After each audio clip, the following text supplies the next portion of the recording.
किसी ने बड़े कमाल की बात कही है कि मेरी हैसियत से ज्यादा तूने मेरी थाली में परोसा है तो लाख मुश्किलें भी दे दे मालिक, लेकिन मुझे तुझ पर भरोसा है। छोटी सी कहानी सुनाता हूँ संतरे बेचने वाली बूढ़ी अम्मा की। उनके परिवार में कोई और नहीं था, वो अकेली अपना जीवन यापन करती थी। मंडी से संतरे लेकर के आती थी, सड़क किनारे बेचती थी।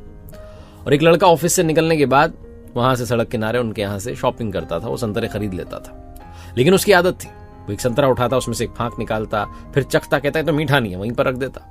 कहता दूसरा वाला चखना है, दूसरा संतरा लेता, उसमें से एक फांक निकालता, चखता, कहता हाँ ये मीठा है, ऐसे वाले तौल दो। 1-2 किलो जितने उसे चाहिए होते थे लेकर के जाता था। और जब भी वो संतरे खरीदता यही काम रिपीट करता था, बार बार ये प्रोसेस करता था। वो माता जी भी ठीक है, चखना चाहता है, कोई बात नहीं।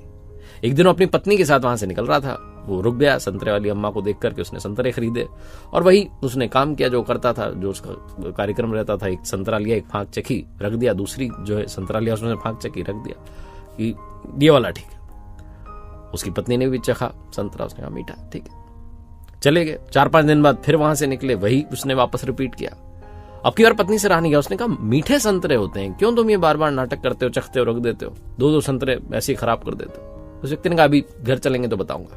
वहां से जब निकले तो कहने लगा मुझे पता है संतरे बहुत मीठे होते हैं, बहुत अच्छे होते हैं, लेकिन मैं पता है क्या करता हूं। वो माता जी ना, बूढ़ी अम्मा, वो अपने लिए तो संतरे खाती नहीं है, अपने लिए तो रखती नहीं है, क्योंकि उन्हें तो बेचने हैं, उनको पैसे कमाने हैं। इतना पैसा आएगा तभी तो घर चलेगा, तो वो संतरे कैसे खाएंगी इतने मीठे मीठे।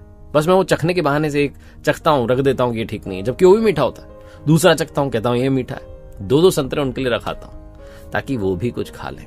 वो जो पत्नी थी बड़ी मुस्कुराई, बोली कि मैं बड़ी भाग्यशाली हूँ, लकी हूँ कि आपके जैसा पति मुझे मिला, बहुत नेक दिल हो आप, ये वो बहुत तारीफ की। उधर वो जो बूढ़ी माँ थी जो संतरे बेचती थी, उनके पास में एक सब्जी वाली महिला थी जो सब्जी बेचती थी। तो वो महिला कहने लगी कि माता जी आपको लूट करके चला जाता है, वो चखने के बहाने आपके साथ में बातें कर रहा होता है और आप इधर तराजू में और संतरे चढ़ाती जाती हैं, पलड़ा भारी हो जाता है। बूढ़ी अम्मा ने कहा कि अरे मुझे पता है, उसे लगता है कि मुझे पता नहीं है, वो मुझे खिलाने के लिए सब करता है, उसका प्रेम है मेरे लिए, और मेरा भी तो प्रेम है ना, मैं भी बस उसकी बातों में रहती हूँ और संतरे चढ़ा देती हूँ। वो 1 किलो मांगता है, थोड़े ज्यादा कर देती हूँ, 2 किलो मांगता है और ज्यादा कर देती हूँ। वो अपनी ओर से प्रेम दिखाता है, मैं प्रेम नहीं दिखाऊंगी। बहुत छोटी सी कहानी जिसका सार ये समझाता है कि छीन कर खाने वालों का पेट कभी नहीं भरा और बांट कर खाने वाले कभी भूखे नहीं रहे। इसलिए बांट कर खाना सीखिए, खुशियों को बांटना शुरू कीजिए। एक बार फिर से वही बात जो अक्सर कहता हूं, कर दिखाओ कुछ ऐसा कि दुनिया करना चाहे आपके जैसा।